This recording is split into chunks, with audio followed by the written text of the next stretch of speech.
Everyone, स्वागत है आपका रोशन साथ स्टडी पॉइंट में। मैं ईशा आज आपके साथ चर्चा करने वाली हूँ क्लास 11th की हिंदी में दी गई हमारी पाठ्य पुस्तक अंतरा में रचित जो एक रचना है खानाबदोश। खानाबदोश जो रचना है वो ओम प्रकाश वाल्मीकि द्वारा रचित एक रचना है। एक तरह से हम कहें तो ये यात्रा वृतांत है।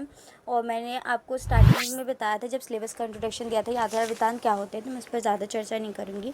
यहाँ पर हम खानाबदोश की बात करने वाले हैं। तो पहले मैं बता दूँ कि जो खानाबदोश यहाँ पर दिया गया है वो मज़दूर वर्ग की तरफ इंगित किया गया है। तो आपसे अगर क्वेश्चन में आता है कि खानाबदोश जो ओम प्रकाश द्वारा रचित रचना है उनमें किसकी तरफ इंगित किया है, तो आप बता दीजिएगा कि वो मज़दूर वर्गों की तरफ इशारा करते हुए कहते हैं खानाबदोश।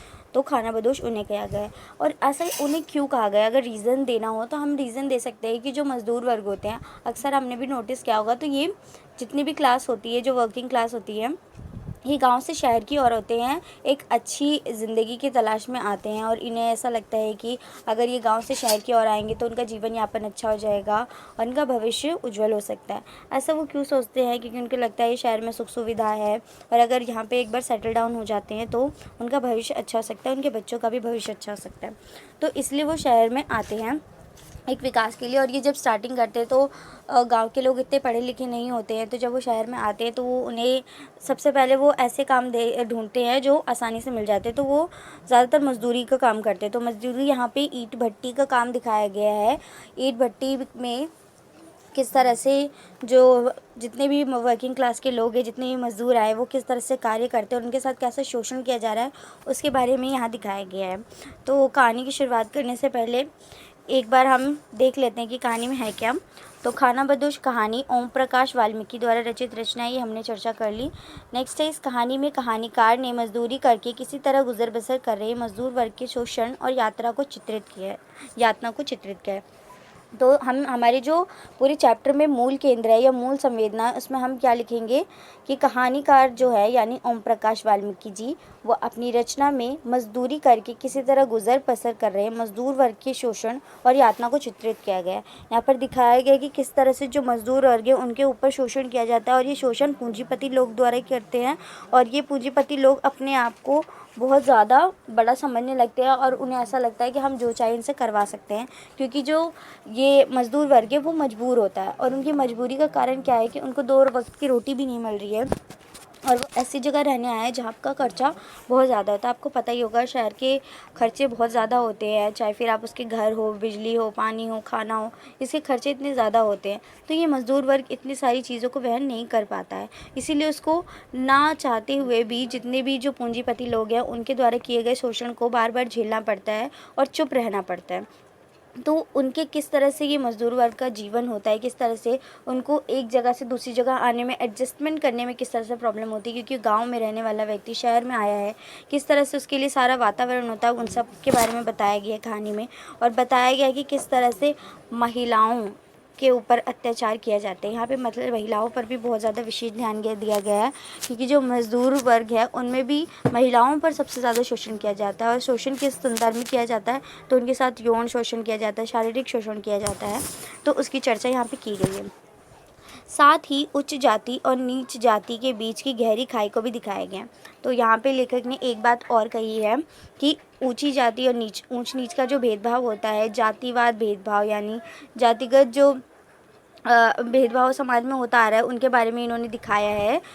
किसने? ओम प्रकाश वाल्मीकि जी ने। तो हम यहाँ पे मान सकते हैं कि कहानी की मूल संवेदना 2 चीज़ों पर केंद्रित है। पहला, मजदूर वर्ग के ऊपर किए जा रहे शोषण, दूसरा जातिगत भेदभाव।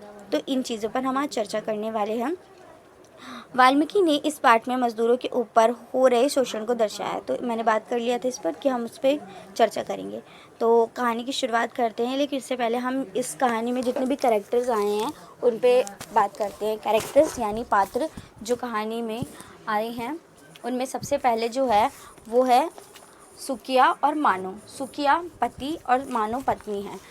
तो सुकिया और जो मानू है वो गांव से शहर की ओर आए हैं और उन्हें ऐसा लगता है कि अगर वो शहर आए हैं तो उनका जीवन बदल जाएगा, इसीलिए वो अभी अभी शिफ्टिंग की है उन्होंने और वो बहुत बड़ी आस लेके आए हैं शहर में। उनको ऐसा लगता है कि अब शहर आ गए तो उनकी ज़िंदगी बदल जाएगी, वो सुख वैभव के साथ यहाँ पे रहने लगेंगे, उनको ऐसा लगने लगता है। सेकंड कैरेक्टर इसमें है महेश और किसनी। जो महेश है वो किसनी का पति है। यहाँ पे किसनी के द्वारा बहुत बड़ी बात करी गई है, और जो वाल्मीकि जी है उन्होंने किशनी का कैरेक्टर दिखाकर बताया गया कि किस तरह से जो मज़दूर वर्गों के बीच में जो महिलाएं होते हैं उनके साथ कैसा शोषण किया जाता है, यानी यौन शोषण जो किया जाता है वो किशनी के माध्यम से ही दिखाया गया है। इस पर हम कहानी पे जब चर्चा करेंगे तब बात करेंगे, और ये क्वेश्चन बहुत इंपॉर्टेंट होता है। किशनी पर और मानो पर क्वेश्चन ज़रूर आते हैं, तो इनके कैरेक्टर को जब मैं बता रही होंगी कहानी में तो प्लीज़ ध्यान से सुनिएगा। तो अभी मैं किसनी के बारे में ज़्यादा नहीं बताऊंगी, बट आप ये एक माइंड सेट बना लीजिए, जो किसनी कैरेक्टर है यहाँ पर किसनी के साथ यौन शोषण होगा, और वो जो है यौन शोषण किस तरह से उसके जीवन को बदल देता है, इसके बारे में बताया गया है। और उसके पति के जीवन को भी बदल देता है, क्योंकि जो भी ऐसी चीज़ें होती है वो एक दाम्पत्य जीवन को ख़राब कर देती हैं। नेक्स्ट इसमें कैरेक्टर है जसदेव। जो जसदेव है एक छोटी उम्र का लड़का है। अब ये छोटी उम्र का बताया गया है कहानी में, उम्र यहाँ पे स्पेसिफिक नहीं है, शायद बुक में मेंशन होगी तो आप देख लीजिएगा, बट हम इसे मान सकते हैं अभी कि अगर छोटी उम्र है तो मैच्योर नहीं है, तो हम इसे 17-18 की एज में रखते हैं। और इसमें कहानी में मेंशन किया गया कि एक ब्राह्मण है, यानी कि जो कहानी की जो मूल संवेदना में हमने देखा था कि हमारी कहानी दो चीज़ों पर केंद्रित है। एक तो शोषण पे तो हम चर्चा करेंगे, जो इन सभी जितने भी मज़दूर यहाँ पे मेंशन किए गए उनके साथ होता है शोषण, किसी एक के साथ नहीं हो रहा।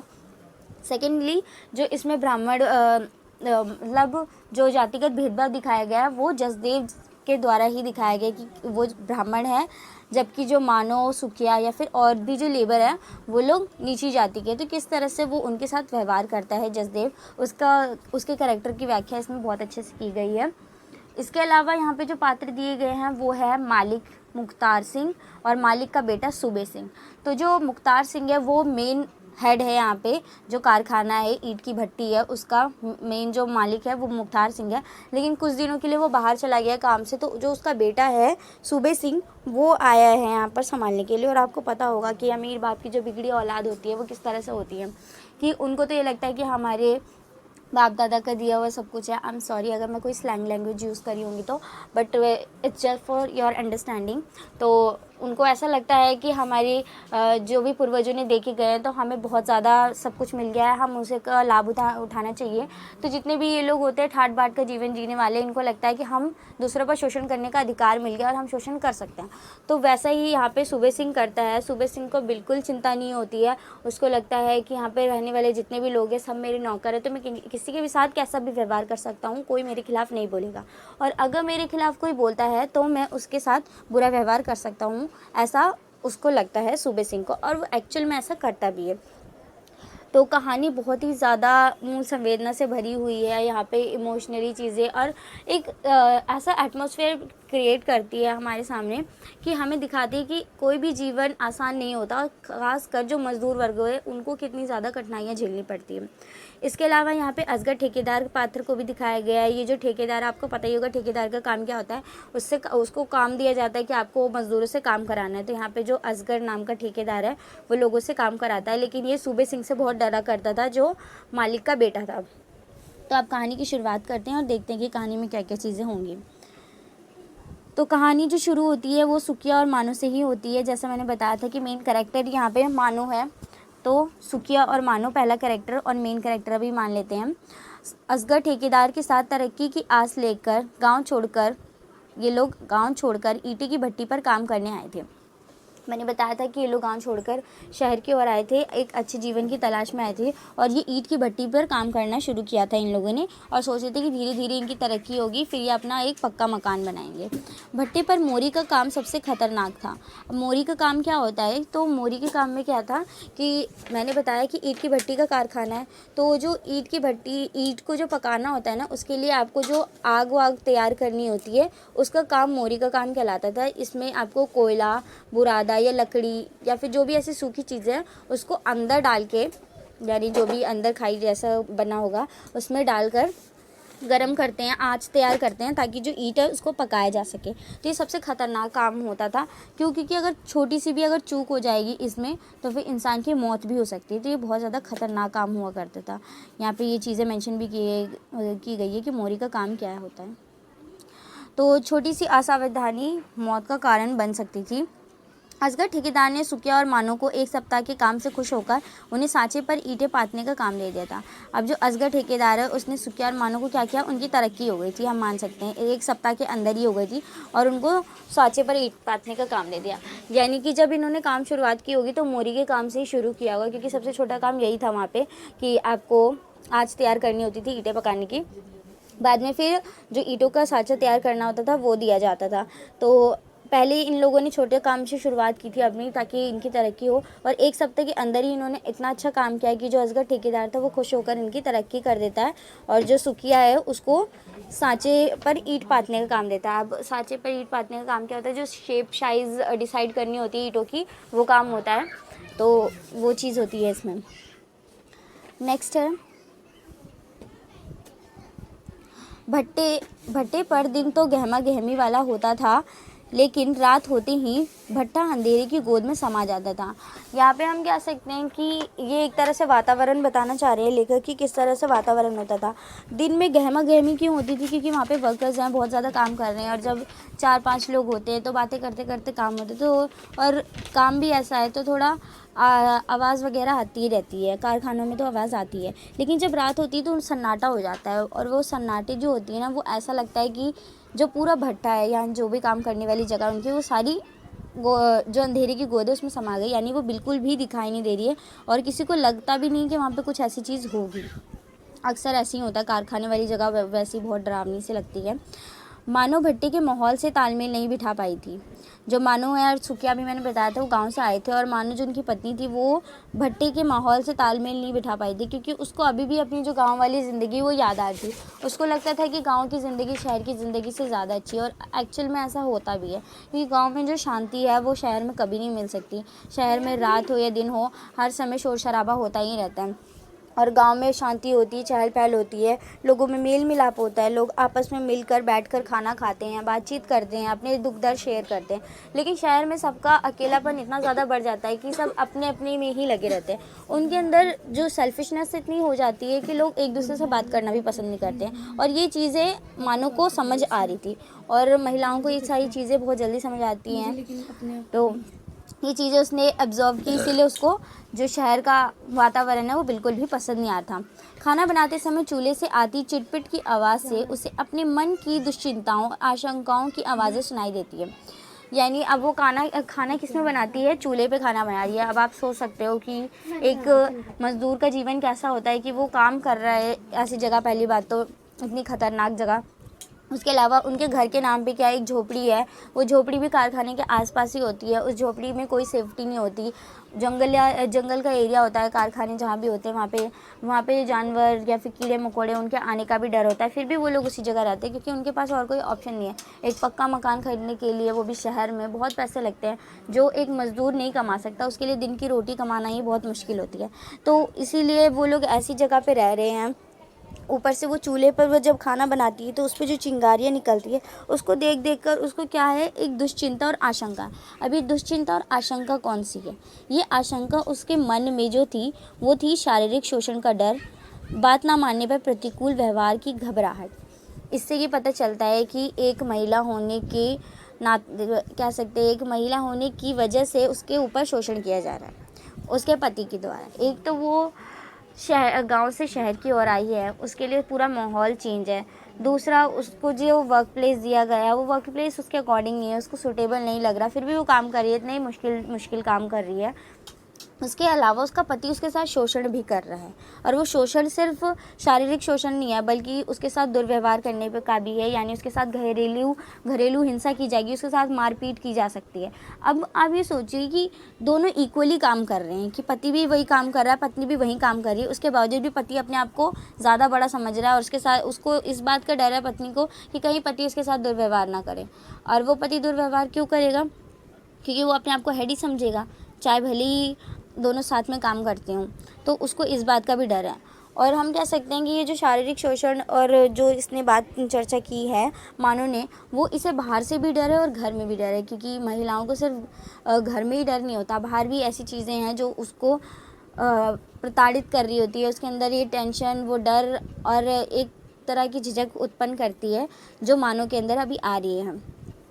यदि तरक्की करनी है तो शहर में रहना ही पड़ेगा। मानो भी जानती थी अगर तरक्की करनी है तो आपको चुप रहना पड़ेगा, जितनी भी मुश्किलें हैं उसको झेलना पड़ेगा, अपने मन को मारना पड़ेगा और जो भी है जैसा भी है उसको एक्सेप्ट करना पड़ेगा। और मानो इसीलिए उस चीज़ को मानकर चुप रह जाती थी। पहले महीने ही सुकिया ने कुछ रुपए बचा लिए थे, जिन्हें देखकर मानो और खुश हो गई थी। यानी ये लोग पैसे बचा रहे थे। क्यों? क्योंकि अपना एक पक्का मकान बनाना चाहते थे ताकि सेटल हो सके। क्योंकि सबसे बड़ी बात जो होती है इंसान के लिए, जो मूलभूत सुविधाएं होती है, हमें भी पता है, रोटी कपड़ा मकान। तो रोटी और कपड़ा तो ये कमा ही रहे हैं, लेकिन जो मकान होता है वो बनाना हर किसी का सपना होता है कि सबका एक अपना घर हो जहाँ पर वो अपना जीवन बिता सके। काम करने के बाद जहाँ पर अपनी थकावट होने के बावजूद भी वो रिलैक्स करके सो पाए। एक झोपड़ी जहाँ ना हो, उनके पास एक अपना घर हो जहाँ पर सेफ्टी भी हो और आराम से वो जीवन यापन कर सकें। तो मानो इसलिए बहुत ज़्यादा खुश थी, क्योंकि जो सुकिया है वो थोड़े थोड़े पैसे बचा लिया था और अब वो भी काम करने लगी थी। इसीलिए उनके अंदर थोड़ी एक्साइटमेंट आ गई थी, एक जोश आ जाता है जब हम कोई काम करने लगते हैं। तो ऐसा ही मानो के साथ हुआ था और अब वो सोच रही थी कि अब हम और डबल काम करते हैं ताकि हम ज़्यादा पैसे इकट्ठे कर पाएँ। तो इसीलिए उन्होंने क्या किया, दोनों ने ज़्यादा पैसे कमाने के लिए अधिक काम करना शुरू कर दिया। उनके साथ एक छोटी उम्र का लड़का था जिसके बारे में मैंने भी बताया था, जसदेव काम करता था। एक दिन भट्टे के मालिक मुख्तार सिंह की जगह उनका बेटा सूबे सिंह भट्टे पर आया। मैंने बताया था यहाँ पे 2 कैरेक्टर मेंशन कर चुके हैं, मानो आ गया, यहाँ पे सुकिया आ गया, तीसरा कैरेक्टर यहाँ पे जसदेव आ गया, चौथा कैरेक्टर यहाँ पे मालिक मुख्तार सिंह था। यहाँ पे इसका रोल नहीं है कुछ भी, मेन रोल यहाँ पे सूबे सिंह का है जो उसका बेटा है मालिक मुख्तार सिंह का। सूबे सिंह आ गया। अब उनकी जगह क्यों आए मैंने बता दिया था, क्योंकि वो कुछ दिन के लिए शहर से बाहर गए थे, इसीलिए सूबे सिंह आया है भट्टे पर काम देखने के लिए कि काम कैसा चल रहा है, बट एक्चुअल में वो कुछ और ही इरादे से आया है। सूबे सिंह के भट्टे पर आने से भट्टे का माहौल बदल गया। अब सूबे सिंह जैसे ही भट्टे में आया, भट्टे का माहौल बदल गया। मैंने बताया था क्यों बदल गया। पहली बात तो असगर ठेकेदार जो था वो अब उससे डरने लगा था, उससे बहुत ज़्यादा डरता था, भीगी बिल्ली बन जाता था, यहाँ पे मेंशन भी है। भट्टे पर काम करने वाली किसनी को सूबे सिंह ने अपने जाल में फंसा लिया था। यहाँ पर ये लाइन मेंशन की है, यहाँ से आप शुरुआत समझ सकते हो कि किसनी क्या है, अब यौन शोषण का शिकार हो चुकी है।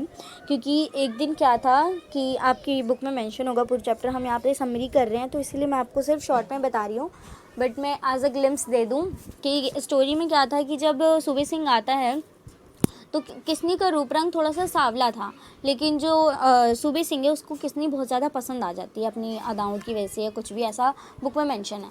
तो इसीलिए जब उसे पसंद आ जाती है तो एक दिन वो क्या कहता है कि अपनी सेवा करने के लिए उसे बुलाता है, और वो उसे डायरेक्टली नहीं बुलाता, वो जो असगर ठेकेदार है उसके द्वारा बोलता है कि आप जाके उसे बुला के लाओ, मुझे उससे कोई काम है, ऐसे कह के उसे बुलाता है और फिर उसके साथ यौन शोषण करता है। इस तरह अब उसको रोज़ करने लगा था उसके साथ ऐसे यौन शोषण, और ये जो रोज़ था इस तरह करते करते अब उसको क्या है अपनी जाल में इस तरह से उसने फंसा लिया था, इस तरह कह सकते हैं हम। वो जाल में फंसाने का मतलब है कि महिलाएं क्या चाहती है, सुख सुविधा चाहती है, लेकिन जो किसनी है, अब हर इंसान 2 तरह का होता है, ज़रूरी नहीं कि पूरी महिला या सारे जो आदमी एक जैसे ही हों। तो यहाँ पे जो महिला है यानी किसनी का कैरेक्टर है वो थोड़ा सा कह सकते हैं सुख सुविधा विलासिता वाला है। वो चाहती थी कि मुझे एक ऐसा माहौल मिले जहाँ पर मैं खुश रह सकूँ, मुझे नए नए कपड़े मिले, नई नई चीज़ें मिले, अच्छा जीवन मिले, और वो सब उसे मिल रहा था एक इसकी वजह से कि उसके साथ यौन शोषण हो रहा था, फिर भी उसे कोई फ़र्क नहीं पड़ रहा था, क्योंकि उसको ये लग रहा था कि कम से कम इसकी वजह से मेरा जीवन तो सुधर गया, उसको ऐसा लग रहा था।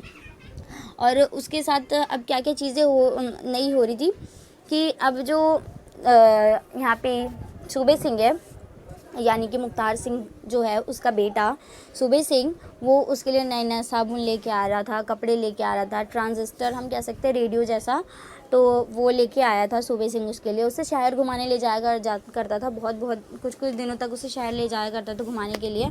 और इस चीज़ से वो जो किसनी है वो बहुत ज़्यादा खुश थी, उसका रंग ढंग भी बदल गया था। अब आप देखो कि एक ये शादीशुदा महिला है और उसके साथ अगर ऐसा होगा तो उसके पति का व्यवहार कैसा होगा। ऑब्वियस सी बात है, घर में लड़ाई होगी, हिंसा होगी। तो ऐसी चीज़ें ना हो इसीलिए उसने क्या किया, जो सूबे सिंह है उसने चालाकी दिखाई और उसने उसके पति को शराब की लत लगवा दी ताकि वो इस चीज़ पर ध्यान ही ना दे। और जब पत्नी ऐसी चीज़ों में जाने लगेगी तो पति का भी निराशापन बढ़ जाता है और जो शराब की लत ऑटोमेटिकली लग भी जाती है। तो ये चीज़ें यहाँ पे होती है। और तो फिर यहाँ पे क्या हुआ,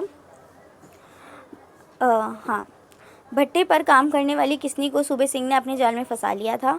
उसके साथ शहर भी कई कई दिनों तक चली जाया करती थी अब किसनी, क्योंकि अब उसे कोई रोक टोक करने वाला नहीं था। ये महेश को, जो उसका पति था, उसको शराब की आदत उसने लगवा चुकी थी और मन मार कर वह रह जाया करता था। वो कुछ बोल भी नहीं सकता महेश, क्योंकि वो उसका मालिक है। मालिक को बोलेगा तो क्या होगा, काम से निकाल दिया जाएगा या मारा जाएगा। यही दो चीज़ें हो सकती हैं। हाँ, तो ये दो चीज़ें हो सकती हैं, इसीलिए उसने वो कुछ बोल नहीं सकता था असगर ठेकेदार को। और उसे शराब की लत लग गई थी, किसनी की हालत बदल गए थे। अब उसके पास ट्रांजिस्टर जैसे अच्छे अच्छे कपड़े आ गए थे। तो मैंने बताया था उसके पास क्या क्या चीज़ें बदल गई थी। ये किशनी के क्वेश्चंस में आता है कि किशनी का जीवन कैसे बदल गया था, इवन उसका व्यवहार भी बदल गया था। और उसका व्यवहार क्यों बदल गया था कि आप सोचो कि अब उसको ऐसा एक मालिक के साथ वो रहने लगी, तो मालिक के साथ रहने लगी तो मालिक ऑब्वियस सी बात है उसको अच्छी ट्रीटमेंट दे रहा है, तो वो बाकी वर्कर उसको ऐसा समझने लगी थी कि ये सारे मेरे नीचे हैं और मैं इनसे हेड पे पहुंच गई हूँ। उसको ऐसा फील होने लगा था, तो वो थोड़ी अकड़ के, थोड़ी ईगो में तन बन के चलने लगी थी। तो ऐसा उसका व्यवहार भी बदल गया था। नए नए कपड़े और रेडियो लेके घूमना, गुनगुनाना, ये सब तो उसके लिए आम बात हो गई थी। तो इस तरह से चेंजेस उसमें देखे गए। अब क्या होता है फिर नेक्स्ट कहानी में क्या है, भट्टे पर पकती लाल ईंटों को देखकर मानो खुश थी। मानो लाल ईंटों को देखकर खुश क्यों थी, ये क्वेश्चन आता है कि क्योंकि जो मानो है वो लाल ईंटों को देखकर सोच रही थी एक दिन ये लाल ईंटों से वो अपना मकान भी बनाएगी, क्योंकि वो दूसरों का मकान बनाती है। अब यहाँ पे एक चीज़ और क्वेश्चन में आती है कि ये जो मज़दूर वर्ग के जो लोग होते हैं, मज़दूर जो होते हैं, वो दूसरों का मकान बनाते हैं, लेकिन इनके पास खुद का मकान नहीं होता। क्यों नहीं होता, क्योंकि दूसरों का मकान बनाते बनाते ही इतने गरीब हो जाते हैं कि अपना मकान नहीं बना सकते। अब ये बहुत ही बड़ी बात है, व्यंग भी कह सकते हैं और एक आयरनी भी है। हम इसे चेंज नहीं कर सकते, क्योंकि इन बनाते ये घर रहे हैं, बहुत महंगे महंगे घर बना रहे हैं, लेकिन जो इनकी मजदूरी होती है वो इतनी निम्नतर होती है कि उसमें ये लोग अपना जीवन यापन तक नहीं कर पाते हैं। तो इसीलिए जो मानो है वो तो ये सोच सोच के खुश हो रही होती है कि वो अपना एक घर बना लेगी इसी लाल ईंटों से, इसीलिए वो इसे देखकर खुश हो रही है। वे ज़्यादा काम करके ज़्यादा रुपए जोड़कर अपना एक पक्का मकान बनाने का सपना देखने लगी थी। एक दिन किशनी के अस्वस्थ होने पर सूबे सिंह ने ठेकेदार असगर के द्वारा मानो को अपने दफ्तर में बुलाया। अब यहाँ पे किशनी का तो कह सकते हैं हम, किशनी को कहानी से निकाल दिया गया, साइड कर दिया गया। क्यों कर दिया गया, क्योंकि किशनी का स्वास्थ्य खराब हो गया। अब वो स्वास्थ्य किसी भी तरह से ख़राब हो सकता है, आप कह सकते हो यौन शोषण हुआ तो इस वजह से उसका स्वास्थ्य ख़राब हो गया होगा, या फिर कुछ भी उसमें चीज़ें प्रॉब्लम आई हैं जिसकी वजह से उसने क्या किया, अब उसने सोचा कि अब मैं किसी और के पास जाता हूँ। तो उस वर्क प्लेस में जो भी काम करने वाली दूसरी महिला उसके पास हो गया, तो वहाँ पे मानो थी। कहानी में पाँच करेक्टर दिखाए गए हैं, 5 मजदूर दिखाए गए, तो उनमें से एक जो है महिला अब जो बची है वो मानो है। तो उसको बुलाया इसने, किसने, असगर ठेकेदार के द्वारा सूबे सिंह ने बुलाया। बुलावे की खबर सुनते ही मानो और सुखिया घबरा गए। ऑब्वियस सी बात है, दोनों घबरा गए, क्योंकि उन लोगों को पता था, सूबे सिंह की नीयत भाप गए थे कि जिस तरह से किसनी के साथ हुआ है वैसे ही अब मानो के साथ होने वाला है। ये चीज़ें सबको पता चल गई थी कि ऐसा ही होगा। लेकिन मानो जो है वो इज़्ज़त की ज़िंदगी जीना चाहती थी, वे किसनी नहीं बनना चाहती थी। अभी मैंने बताया किसनी के कैरेक्टर कैसा था कि वो क्या खुश थी अपनी ज़िंदगी से। उसके साथ यौन शोषण हो रहा था, फिर भी उसे लग रहा था एटलीस्ट उसका जीवन तो सुधर गया है और वो बाकी वर्कर से ज़्यादा खुश है। उनको नए नए कपड़े, घूमना फिरना, बिना काम किए ये सब मिल रहा था सिर्फ इसकी वजह से। लेकिन जो मानो है वो चाहती थी मुझे एक इज़्ज़त की ज़िंदगी चाहिए, चाहे फिर मुझे उसके लिए बहुत मेहनत करनी पड़े, लेकिन मैं ऐसी ज़िंदगी नहीं जी सकती जहाँ पे मेरी इज़्ज़त ना हो। तो ये मानो का स्वाभिमान था और ये बहुत अच्छी बात है, महिलाओं में ये चीज़ें होनी भी चाहिए। उनकी घबराहट देखकर जसदेव मानो के स्थान पर सूबे सिंह से मिलने गया। अब यहाँ पर क्या हुआ, जसदेव मानो के पास चला गया, जसदेव मानो की जगह सूबे सिंह से मिलने चला गया। अब आप सोचो कि एक मालिक ने हुक्म दिया है और उसको उसकी अवहेलना करते हुए दूसरा जा रहा है लड़ने के लिए। हम कह सकते हैं कि वो गुस्से में ही गया है जसदेव, क्योंकि उसको पता था कि सूबे सिंह उसे क्यों बुला रहा है, तो गुस्से में गया था, लेकिन वो कुछ कर तो नहीं सकता क्योंकि वो मालिक है। तो सूबे सिंह ने क्या किया, जसदेव को देखकर उसको 2-3 गालियाँ दे दी, अपशब्दों का प्रयोग किया, लात घुस्से से पिटाई कर अधमरा सा कर दिया, यानी उसकी बहुत ज़्यादा पिटाई की। और इस दिन की घटना के बाद सूबे सिंह से सभी सहम गए थे। अब हम कह सकते हैं कि एक के साथ होता है तो दूसरों को भी लगता है कि अगर हम भी अब इसके विरोध में जाएंगे तो हमारे साथ भी ऐसे ही होगा। और वो कुछ कर भी नहीं सकता था क्योंकि वो मालिक है, उसके इतने गार्ड्स हैं, इतने नौकर चाकर हैं, तो किसी से भी कह के कुछ भी करवा सकता है। तो अब सब डर गए थे कि जो उसके खिलाफ आवाज़ उठाने, जैसे जसदेव गया तो उसके साथ ऐसा व्यवहार हुआ, अगर दूसरा भी कोई आता है इस तरह से करने तो उसके साथ भी ऐसे व्यवहार होगा, इसलिए बाकी सब सहम गए ये देखकर। अब क्या हुआ, सुकिया और मानो उसे झोपड़ी में ले गए। सुकिया और मानो से झोपड़ी में ले जाते हैं। जसदेव के इस अपनेपन के कारण मानो उसके लिए रोटी बनाकर ले जाती हैं।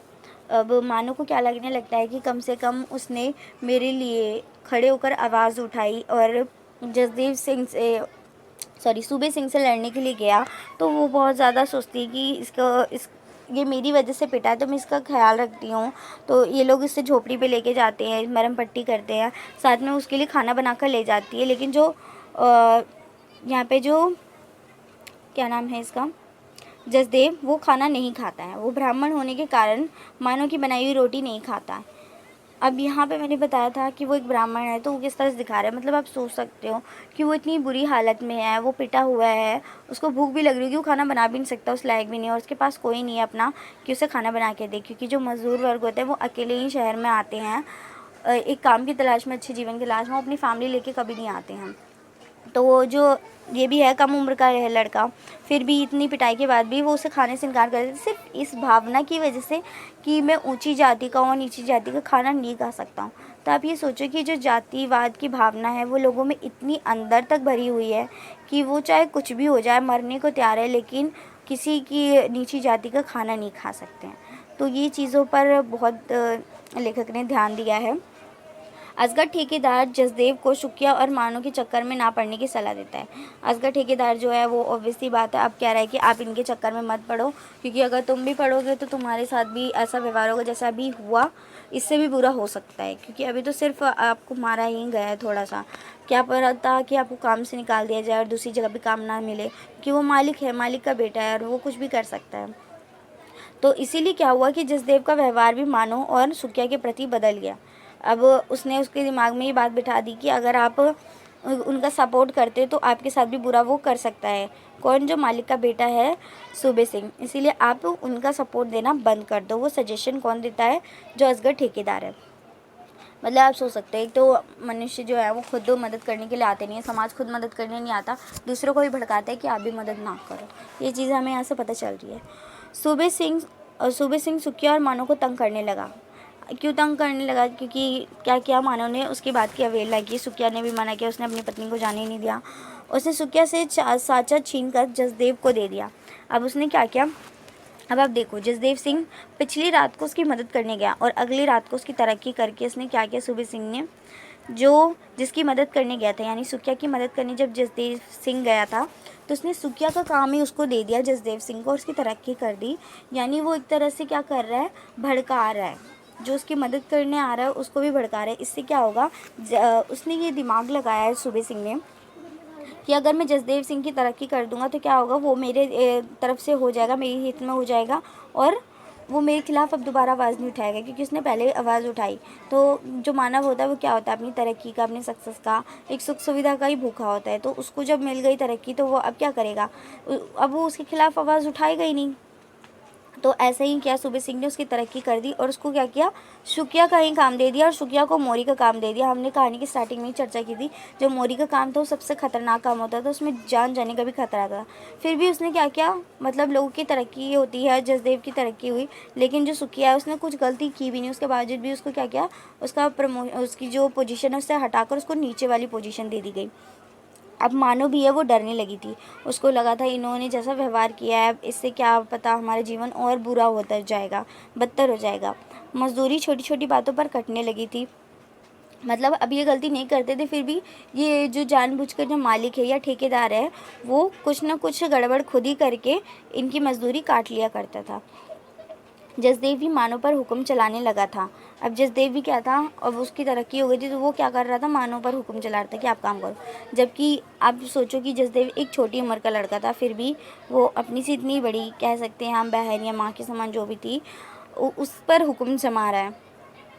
तो ये सोच सकते हैं कि जब तरक्की की आंखों पे पट्टी बन जाती है तो वो लोग जो लोग हैं वो कुछ भी नहीं देखते हैं और अपनी पोजीशन का दुर्व्यवहार करते हैं, और ऐसे ही जसदेव कर रहा था यहाँ पर। एक दिन मानो ने पाथी ईंटों को सूखने के लिए आड़ी तिरछी जालीदार दीवारों के रूप में लगा दी। अब मानो तो वही कर रही है, ईंटें सुखाने का काम कर रही है। तो उसने क्या किया, मतलब ईंटें सुखाने के लिए उसने किसी भी स्टाइल में लगा दिया कि वो सूख जाएगी तो फिर वो उसे रख देगी। और वो लोग तो एक्स्ट्रा काम कर ही रहे थे और वो जल्दी काम करने के चक्कर में सुबह सुबह जल्दी आ जाती है। वो अगले दिन सुबह जल्दी ही आ जाती है काम पर, जो वहाँ और काम पर तो जल्दी आ जाती है लेकिन पहुंचकर वो क्या देखती है कि ईंटें टूटी हुई है। अब आप भी सोचो कि इतनी मेहनत से अगर आप कोई भी काम करते हो और वो चीज़ ख़राब हो जाती है तो आपको बहुत ज़्यादा ही बुरा लगता है। तो वही चीज़ मानो के साथ होती है यहाँ पर। जो मानो है उसने इतनी मेहनत से ईंटें सुखाई थी और बहुत सारी ईंटें थी, एक दो नहीं थी, और वो सारी टूटी पड़ी थी। तो अब वो जो टूटी पड़ी थी तो वो दहाड़े मार कर रोने लगी। पहली बात तो उसे अपनी इस चीज़ का रोना आ रहा था कि इतनी मेहनत की है वो सारी बर्बाद हो गई।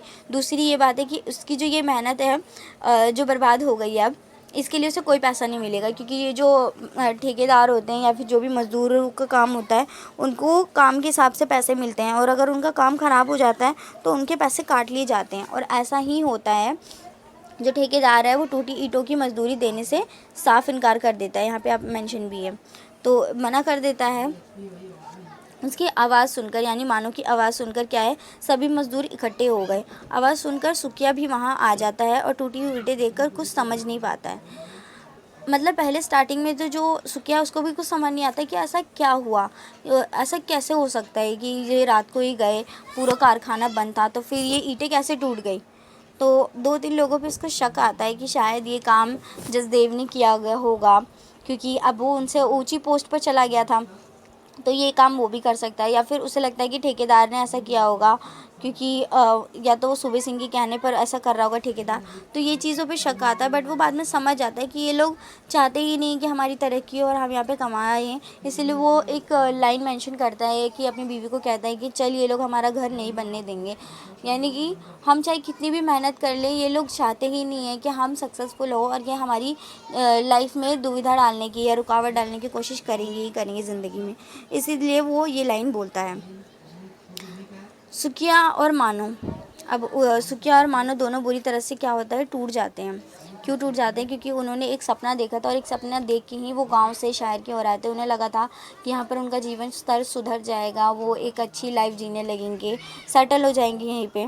दोनों वहाँ से अगले काम के लिए निकल पड़ते हैं। अब ये क्या, उनको समझ आ जाता है कि यहाँ पे उनका जीवन नहीं बन सकता और लोग बनने भी नहीं देंगे, क्योंकि मानो ने जो मालिक का बेटे है उसको मना कर दिया था, और इस चीज़ का जो क्रोध है उसके अंदर भरा हुआ था कि मैं एक मालिक हूँ, उसके बावजूद भी उसने मुझे कैसे मना कर दिया, जबकि ये हक उसे नहीं है। लेकिन वो शायद भूल गया था सूबे सिंह कि जो मानव है वो किसी का गुलाम नहीं है, वो जन्म के साथ ही आज़ाद हो जाता है और उस पर कोई भी रोक टोक नहीं लगा सकता है। और इसीलिए उसको इस क्रोध में, इस जलन में रहता है कि उसने किस तरह से मुझे मना किया, अब मैं उसकी तरक्की नहीं होने दूंगा। बट उन्हें अपनी खानाबदोश ज़िंदगी के एक पड़ाव लग रहा था। उन्हें ऐसा लग रहा था कि हम तो खानाबदोश ही हैं। खानाबदोश किसको कहा जाता है, जो कभी भी एक जगह टिक के नहीं रहते हैं, वो घूमते ही रहते हैं खाने की तलाश में। जो घूमते रहते हैं उनको खानाबदोश कहा जाता है। जैसे आपने देखा भी होगा गड़िया लोहार जो होते हैं, या फिर जो घुमक्कड़, इनके अलग अलग नाम होते हैं, आपने पढ़ा होगा। जैसे आप अभी भी शहरों में देखते होंगे फ्लाईओवर्स के नीचे या फिर कहीं भी ये लोग कुछ भी छोटे मोटे काम किया करते हैं, तो इन सबको खानाबदोश कहा जाता है। तो मानो को लग रहा था कि जसदेव उन्हें रोक लेगा, मानो को ऐसा लग रहा था कि जिस तरह से जसदेव ने पिछली बार उसे सूबे सिंह की जो अत्याचार से है उससे बचाने का प्रयास किया था, तो इस बार भी अगर मानो और वो जा रहे होंगे तो उनको रोकेगा और मतलब नहीं जाने देगा। लेकिन ऐसा नहीं होता है। जसदेव क्या है, चुपचाप रहने से उसका विश्वास टूट गया। मतलब जसदेव कुछ भी नहीं बोलता है, चुपचाप रहता है। टूटे हुए सपने के कांच उसकी आंखों में चुभने लगे थे। वह एक दिशाहीन यात्रा के लिए निकल पड़े थे। यहाँ पे ये चीज़ जो मेंशन की गई है, दिशाहीन यात्रा क्या होती है, जहाँ पर हमें पता नहीं होता कि हम कहाँ चल रहे हैं और हम चलते जा रहे हैं। उस यात्रा का क्या परिणाम होगा ये भी हमें नहीं पता होता है। और ऐसी दिशा की ओर जा रहे थे ये लोग, कौन, मानो और सुकिया। उन्होंने सोचा था कि हम शहर आ गए तो जीवन अच्छा हो जाएगा, लेकिन अब दोबारा शहर में भी उन्हें भटकना पड़ रहा था एक नए काम की तलाश में। और उन्हें पता नहीं था वो काम उन्हें कब मिलेगा, कैसे मिलेगा, कौन सा मिलेगा, और वहाँ भी उनके साथ ऐसा व्यवहार होगा या नहीं होगा। और जो मानो है, उसके सपने क्या थे, कांच की तरह टूट गए थे और उसकी आंखों में चुभ रहे थे। तो उसके अंदर जो दर्द था वो इस तरह से दिखाया है लेखक ने, ये चीज़ें इसमें बताई गई है। तो इस तरह से कहानी में बताया गया कि जो एक मजदूर वर्ग है उसका जीवन कैसे बीतता है। उन्हें जीवन में एक ही कठिनाई नहीं होती बल्कि बहुत सारी कठिनाइयाँ होती हैं। पहले तो उनके जो काम की जगह है वो बेकार होती है। फिर जो उनके साथ शोषण कर रहा है यानी उनका मालिक है, उनके साथ बहुत ही ज़्यादा कई बार शोषण करते हैं। उसके अलावा जो उनकी पत्नियाँ हैं या फिर उनके जीवन है उसको बिगाड़ने का बहुत प्रयास किया जाता है और उनकी तरक्की कभी नहीं किया जाता। उनकी मजदूरी भी इतनी कम होती है कि वो जीवन यापन तक नहीं कर पाते हैं। तो इन सारी चीज़ों पर लेखक ने ध्यान केंद्रित करने की कोशिश किया हम पाठकों की, और ये जो कहानी का उसका मूल सार था। यहाँ पे कुछ कठिन शब्द हैं, इनको आप देख सकते हो। बाकी आज हमने इस कहानी पर चर्चा कर ली है। नेक्स्ट क्लास में हम इम्पॉर्टेंट क्वेश्चंस देखेंगे इसके, और मैंने कुछ चीज़ें जो अभी बताई थी वो ध्यान रखिएगा। और एक बार प्लीज़ इस कहानी को पढ़ लीजिएगा, बुक में बहुत अच्छी है कहानी और डिटेल में दी गई है। मैं इसलिए बोल रही हूँ क्योंकि कई बार जो क्वेश्चंस होते हैं वो कहानी के बीच में से कोई लाइन पूछ ली जाती है, फिर आपको उसे एक्सप्लेन करना पड़ता है। तो एक समरी से हम उस कहानी के पूरी चीज़ों को व्याख्यात नहीं कर सकते हैं, इसीलिए आपको एक बार कहानी की रीडिंग लगा लेनी चाहिए। मैंने कहानी आपको समझा दी है, एक बार आप इसकी रीडिंग लगा लीजिएगा।